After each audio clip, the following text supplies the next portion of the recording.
उस खबर से आपको याद होगा कि बिहार में जिस तरह से पीएम मोदी की मां को लेकर जो अपशब्द किसी कार्यकर्ता ने कहे थे, अब ये मामला लगातार तूल पकड़ता जा रहा है। और बिहार में चूंकि इलेक्शन है, ऐसे में बीजेपी भी इसे छोड़ना नहीं चाहती और इसीलिए आज एनडीए की तरफ से बंद का आह्वान किया गया।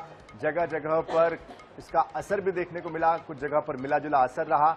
और इसको लेकर जहां विपक्ष ये कह रहा है कि ये जो बंद है ये सिर्फ राजनीति है और इसके अलावा कुछ भी नहीं है, लेकिन बिहार में जो आज बंद रहा उसका असर कहाँ रहा। पटना, गयाजी, मुंगेर, समस्तीपुर, बेगूसराय, छपरा, दरभंगा, हाजीपुर सहित कई जिलों में इसका असर देखने को मिला है। कई इलाकों में स्कूल की बसों को वापस लौटाया गया। दरभंगा में महिला मोर्चा ने मोर्चा संभाला। इधर बेगूसराय में मंत्री सुरेंद्र मेहता खुद सड़क पर उतर आए।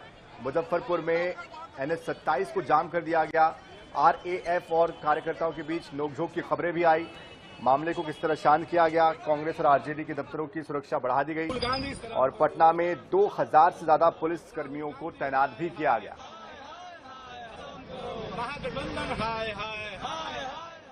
शर्मसार मामला है कि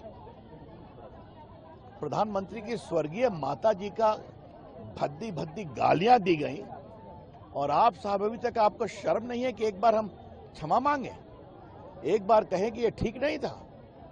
राहुल गांधी, तेजस्वी यादव, अगर हमारा दूर का भी कार्यकर्ता ऐसा करता ना, हम कार्रवाई करते, क्षमा मांगते। ये आपके संस्कार हैं, ये आपकी बेशर्मी है।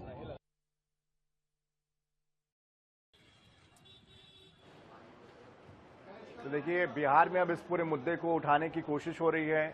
बाकी जगहों पे भी बीजेपी कार्यकर्ता इस बात का विरोध कर रहे हैं। हालांकि कांग्रेस जरूर ये कह रही है कि ये जो है राजनीति इस तरह की ठीक नहीं है, क्योंकि जिसने ये किया है उसको पहले ही अरेस्ट किया जा चुका है, FIR हो चुकी है और हम खुद चाहते हैं कि उसको सजा हो। राजनीति में ऐसी भाषा का कहीं पर भी स्वीकार्यता नहीं है, ऐसी भाषा की।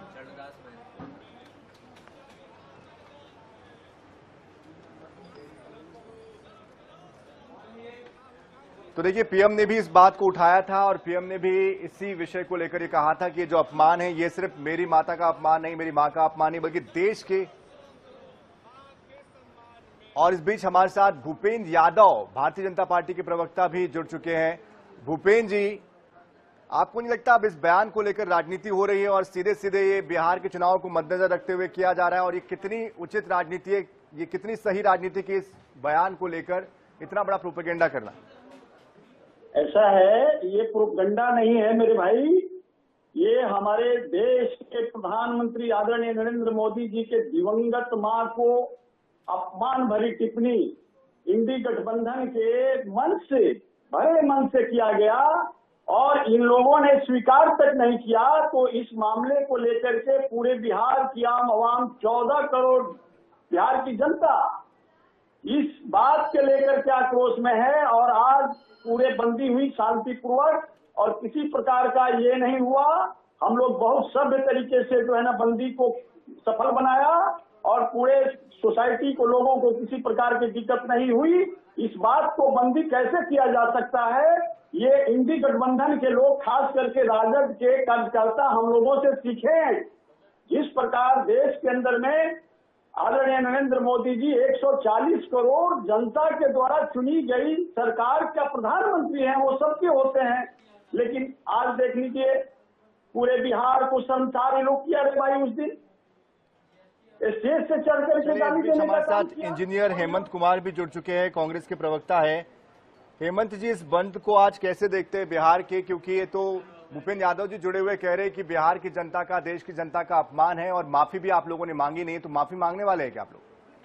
माफी तो पहले वो मांगे जो कहते थे कि 50 करोड़ की गर्लफ्रेंड, विधवा, क्या क्या बोलते थे। ये याद करिए, वो प्रधानमंत्री जो चुने हुए हैं भूपेंद्र यादव जी जो बोल रहे हैं, भूपेंद्र यादव जी, राजनीति का स्तर आप लोगों ने इतना गिरा दिया है कि उल्टा आप ही के ऊपर आ रहा है वो सब चीज।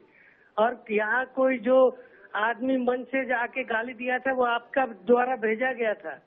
आप लोग इतना घबरा गए, इतने नीचे स्तर से गिर गए हैं कि अपने आप को स्टैब्लिश करने के लिए तरह तरह का हथकंडे अपना रहे हैं। आपने देखा होगा पटना की सड़कों पे और भीड़ भाड़ था ही नहीं। इनकम टैक्स गोलंबर पे कुछ लोग मिलके जाम किए हुए थे। कहाँ कोई पब्लिक मूवमेंट था? क्योंकि सब जानता है जो बोएंगे वही काटेंगे। राजनीति का स्तर जिस तरह का गिरा हुआ है और गिराने वाले ही आदरणीय प्रधानमंत्री हैं नरेंद्र भाई मोदी।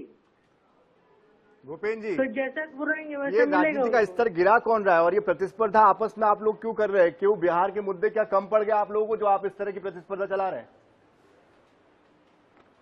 हमसे पूछ रहे हैं? जी, आपसे ही पूछ रहे हैं। ऐसा है, मैं बता दूं कि हमारा बिहार जो है ना आदरणीय नरेंद्र मोदी जी के सानिध्य में और आदरणीय नीतीश कुमार जी को बिहार के सानिध्य में नेतृत्व में बिहार 2030 तक विकसित बिहार की श्रेणी में खड़ा होने जा रहा है मेरे भाई।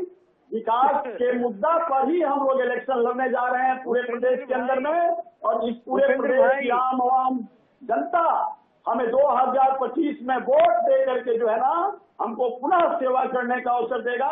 और यही इंडी गठबंधन के लोगों को, जो आदरणीय देश के प्रधानमंत्री नरेंद्र मोदी जी के दिवंगत मां को अपमान किया गया, ऐसे लोगों को बिहार की जनता इनको बाहर करके दम लेगी। भूपेंद्र भैया, आपको याद है जो महिलाओं को, सुनिए तो आप सुन लीजिए ना, विकास। चलिए, देश की विडंबना ही कह लीजिए कि जो मुद्दे हैं, स्थानीय मुद्दे जो बिहार के होने चाहिए, उसके इतर बयानों को लेकर प्रतिस्पर्धा चल रही कि कौन कितना नीचे गिर सकता है, राजनीति का स्तर कितना नीचे गिरा सकता है और कौन किसको कितना अपमानित कर सकता है। बहरहाल बिहार की जनता भी देख रही है, समझ रही है, सुन रही है। आने वाले इलेक्शन में उनको तय करना है अपना भविष्य। बहुत शुक्रिया इंजीनियर हेमंत कुमार जी आपका, भूपेंद्र यादव जी आपका भी हमारे साथ जुड़ने के लिए।